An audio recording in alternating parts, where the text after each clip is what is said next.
자, 재경관리사 재무회계 74페이지 객관식 문제풀이 진행하겠습니다. 자, 1번. 다음 중 재무제표 작성 기준에 가장 올바르지 않은 것은 자, 한국채택국제회계 기준에서 요구하거나 허용하지 않는 한 자산과 부채는 혹은 수익과 비용은 상계하지 않는다. 오케이. 상계 금지 원칙이 있으시죠? 다만 뭐 충당금이나 뭐 이런 것들은 예외적으로 뭐 이 상계 금지 원칙에 포함이 되지 않는다. 이렇게 이제 우리 기본서에 적혀 있어요. 앞에 보시면. 두 번째, 중요하지 않은 항목이나 성격이나 중요하지 않은 항목은 성격이나 기능이 유사한 항목과 통합해서 표시하실 수 있죠. 그래서 뭐 하나 생각해 보실 게 이제 재무제표 중에 재무상태표 이제 공시하실 때 뭐 통합 계정으로서 뭐 매출 채권이다 혹은 현금 및 현금성 자산이다 뭐 이렇게 표기하기도 하죠. 다음 세 번째, 재무상태표에 포함될 항목은 세부적으로 명시되어 있지 않죠. 자율성이 요구되어 있죠. 그래서 기업의 재량이 있습니다. 허용되지 않는 게 아니라 기업의 재량이 허용이 됩니다. 답안에 가시는 거 3번 틀리셨고, 4번 뭐 순서가 딱히 정해져 있잖아요. 그래서 유동성 순서는 뭐 신뢰성하고 목적 적합한 정보를 제공하는 경우를 제외하게 되면은 원칙적으로는 유동성 배열법이 아니라 유동성과 비유동성 구분법을 선택해줘야 된다라고 이제 우리 책에 적혀 있으시게 되죠. 그래서 일반 기업회 기준 같은 경우는 재무제표 작성하실 때 이제 유동성 배열법이 이제 규칙으로 나와 있으시게 되는데 국제회계 기준에서는 꼭 그것만 선택해야 되는 건 아닙니다. 괜찮으시죠? 자, 아래 한번 내려가 볼게요. 자, 2번.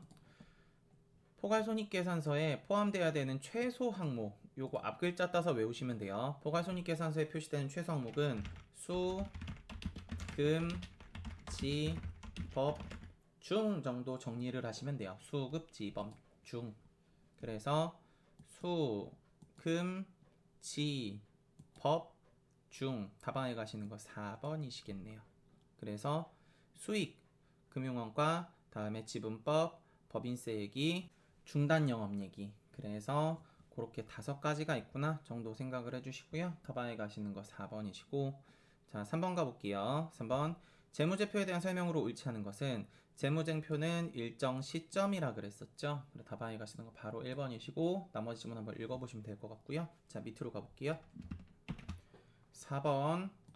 다음에 포괄손익계산서에 대한 설명으로 옳지 않은 것은 1번 포괄손익계산서는 일정 기간 동안에 소유주의 투자나 소유주의 분배 거래를 제외한 기타 거래에서 발생하는 순자산의 변동을 표시하는 동태적 보고서이다. 정태적 그러시면 틀려요. 정태적 보고서는 재무상태표만 있거든요.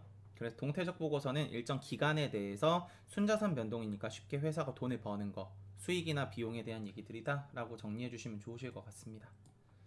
다음 두 번째, 2번 포괄손익계산서는 단일 포괄손익계산서로 이제 작성해서 한 장짜리로 작성하실 수도 있고, 단기손익을 표시하는 손익계산서와 포괄손익계산서라서 낱장으로 이제 2장으로 작성하실 수도 있죠. 그래서 2번 맞고, 3번 포괄손익계산서의 비용을 표시할 때는 기능별로 하실 수도 있고 성격별로 하실 수도 있죠. 다만 기능별로 이제 표시를 하시게 되면은 성격별에 대해 해당하시는 얘기를 주석으로서 따로 공시를 해주셔야 돼요. 성격별로 하시면 그러실 필요가 없는데 기능별로 하시게 되면은 성격별로 작성했을 때 이제 들어가는 항목들을 주석으로 이제 공시를 해주셔야 됩니다. 그래 답안에 가시는 거 3번. 4번 얘기는 한번 읽어보시면 될 것 같아요. 자 아래 한번 내려갈게요. 자 5번. 다음은 재무상태표 작성 방법에 대한 설명이다. 옳은 것은 자 1번 할 때 강제 규정을 두고 있지 않다고 제가 설명을 드렸고, 다음 2번 기업이 정상 영업주기 내에 실현될 것으로 예상되거나, 자 정상 영업주기 내에 실현될 것으로 예상이 된다 그랬죠. 그래서 판매할 것으로 예상되는 이제 자산들은 유동자산으로 분류한다. 오케이. 3번 유동성 비율법을 반드시 선택하실 필요는 없다 그랬었고요. 4번 원래 결제기간이 12개월을 초과하고 보고기간 후 재무제표 발행일 승리일 전 지급기일을 장기로 재조정하는 약정, 여기에요. 결국에는 보고기한 후 장기로 조정하는 약정이 체결됐어요. 그러면은 12월 31일 당시에는 이 약정이 체결이 됐어요, 안 됐어요? 안 됐어요. 그 뒤에 된 거예요. 되셨죠? 그러니까 우리는 12월 31일 기준으로, 이 시점 기준으로 봤을 때는 1년 이내였던 건데 이 시점 뒤로 해서 발행 승인일 전까지 약정을 체결한 거예요. 그러니까 이때 작성되시는 재무상태표에는 표시가 뭘로 돼 있을 거예요? 1년 이내 갚을 거라고 돼 있으니까 유동부채라고 돼 있겠죠. 이런 거 주의하셔야 돼요. 4번 문제 하나, 별표 하나 쳐드릴게요. 그래서 답안에 가시는 거 2번입니다. 자, 다음 아래 한번 내려가 볼게요. 6번. 요건 이제 암기 문제. 기타 포괄손익 항목 중 후속적으로 당기손익으로 재분류될 수 있는 것은 자, 그래서 후속적으로 당기손익으로 재분류될 수 있는 항목은 첫 번째 기타 포괄손익 공정가치 측정 금융자산, 흔히 이제 FVOCI라 그러죠. 저는 영어를 별로 좋아하지 않아요. 이제 일반 기업회 기준에서는 뭐 생각하시면 되냐면은 매도 가능 증권 생각하시면 돼요.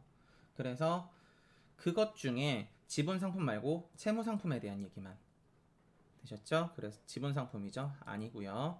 다음에 해외 사업장 재무제표 환산손익 여기 있죠? 해외 사업장 재무제표 환산손익 답안에 가시는 거 4번이겠네요. 그리고 나머지 얘기는 없죠. 그래서 이렇게 갑니다. 다음 아래 7번 가볼게요. 7번.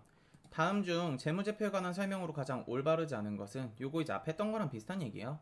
계속 이제 했던 거. 재고자산 매출 채권 등 운전자본에 대해서 보고기한 후 12개월 이내 또는 1년을 초과하더라도 정상 영업주기 내에서 판매 또는 실현될 것이라고 예상되면은 유동자산으로 분류한다. 앞에 요거 같은 얘기 있었죠. 두 번째, 포괄손익계산서는 반드시 기능별로 하실 필요는 없다고 제가 앞에 설명을 드렸었죠. 그래 답안이 2번입니다. 나머지 지문 한번 읽어보시면 좋으실 것 같고요. 자, 아래 내려가 볼게요. 8번. 다음 자산에 속하는 계정들의 잔액이다. 유동성 분류에 따라서 재무상태표에 유동자산으로 표시될 거. 자, 유동이라는 말은 기본적으로 1년 이내죠. 그러니까 장기자 바로 제외고요. 다음 그러고 비유동자산에 들어가시는 거는 흔히 이제 외우실 때 저는 보통 투, 유, 무, 기가 해당됩니다 라고 보통 얘기를 해요. 그래서 투자자산, 유형자산, 무형자산, 기타 비유동자산 이렇게 얘기를 하는데 지금 들어가시는 것 중에 유형자산이 있고요. 그래서 X 다음에 무형자산이 있죠. 무형자산 X. 그래서 답안에 가시는 건 얼마? 60만원에 40만원 더해서 100만원에 5만원 더해서 105만원. 답안에 가는 거 3번입니다. 자, 다음 아래 마무리 문제 가볼게요. 9번. 요것도 아까 제가 말 설명하는 중에 했던 거. 다음 중 포괄손익계산서 작성과 관련된 설명으로 가장 올바르지 않은 것은? 손익계산서는 제가 단일로 작성해서 한 장짜리로 작성하거나 별개의 손익계산서와 포괄손익계산서를 해서 한 장씩 작성하는 방법이 있다라고 제가 설명을 드렸고요. 포괄손익은 당기손익에다가 기타 포괄손익까지 이제 더해서 구성되시는 게 포괄손익. 다음 3번. 영업이익은 수익에서 매출원가, 판관비 등을 빼게 되면 나오시는 게 영업이익. 다음에 4번. 그럼 답은 4번이네요. 비용을 성격별로 분류하시게 되면은 기능별에 대한 얘기를 추가 공시해야 된다라고 나와 있는데 아니죠. 아까 제가 뭐라 그랬었냐면은 기능별로 분류를 하시면은 성격별에 대한 얘기를 추가 공시한다 라고 제가 얘기를 했었죠.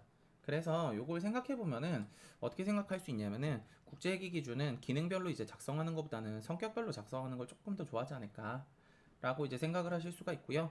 그러고 이제 가끔 이제 문제 물어보면 뭘 물어볼 수 있냐면은 다음에 손익계산서가 기능별로 작성돼 있을까요? 다음에 성격별로 작성돼 있을까요? 요거 나오실 수 있는데 그때 기능별로 작성된 손익계산서는 매출원가가 있어요.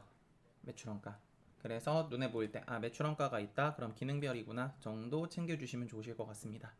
그래서 답안에 가는 거 4번이시고요. 문제풀이는 여기까지 진행하겠습니다. 수고하셨습니다.